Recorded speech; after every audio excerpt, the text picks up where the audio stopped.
இன்றைய மொழியறிவோம் பகுதியில் வினையால் அணையும் பெயர் என்றால் என்ன என்று தெரிந்து கொள்ளலாம். வினையால் அணையும் பெயர் அப்படின்னா என்ன?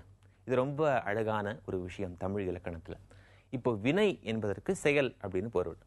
இப்போ இந்த வினையால் அணையும் பெயர் என்பது என்ன அப்படின்னா, நீங்க ஒரு செயலை செய்றீங்க, அந்த செயலே உங்களுக்கு ஒரு பெயராயிட்டா அதுதான் வினையால் அணையும் பெயர். எப்படி? கொஞ்சம் புரியுற மாதிரி சொல்லுங்களேன். கண்டிப்பா சொல்றேன். இப்போ இதை புரிந்து கொள்வதற்கு ஒரு எடுத்துக்காட்டு வாக்கியத்தை நாம எடுத்துக்கலாம். என்ன அப்படின்னா, மேடையில் பாடியவன் நன்றாக பாடினான். இது ஒரு சாதாரணமான வாக்கியம்தான். இதுல இந்த பாடியவன் அப்படின்னு இருக்குல்ல, இந்த பாடியவன் என்பது வினையால் அணையும் பெயர். எப்படி? இப்ப இந்த உதாரணத்துல பாத்தீங்கன்னா, தொழில் என்பது என்ன? பாடுதல் தான். பாடுதல் என்பது வினை, தொழில் பெயர் அப்படின்னு கூட வச்சுக்கலாம். தொழில் பெயர்னா என்னன்னு முந்தைய பகுதிகளில் ஏற்கனவே நாம பார்த்திருக்கோம்.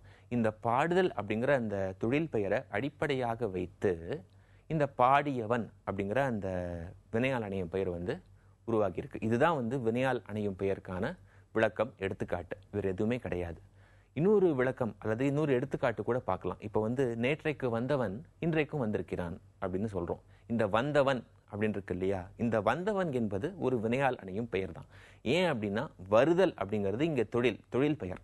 அதன் அடிப்படையில் இந்த வந்தவன் அப்படின்னு அவரை குறிக்கிறோம். அந்த செயலின் அடிப்படையிலே அவருக்கு ஒரு பெயரை சொல்லி அவரை குறிக்கிறோம். இதுதான் வினையால் அணையும் பெயர் அப்படின்னு சொல்லுவாங்க. இந்த வினையால் அணையும் பெயர், இந்த வினைமுற்று, இந்த தொழில் பெயர், இவை எல்லாமே ஒரு மாதிரி குழப்பமா இருக்கே, இவை எல்லாவற்றுக்கும் வேறுபாடுகள் உண்டா இல்லையா அப்படின்னு உங்க மனசுல ஒரு சின்ன குழப்பம் எழுந்திருக்கலாம்.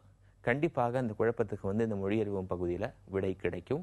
இந்த வினையால் அணையும் பெயர் பற்றி இன்னும் விரிவாக நாம தெரிந்து கொள்ள வேண்டியிருக்கு. அதை அடுத்தடுத்த பகுதிகளில் இன்னும் விளக்கமாக நாம தெரிஞ்சுக்கலாம்.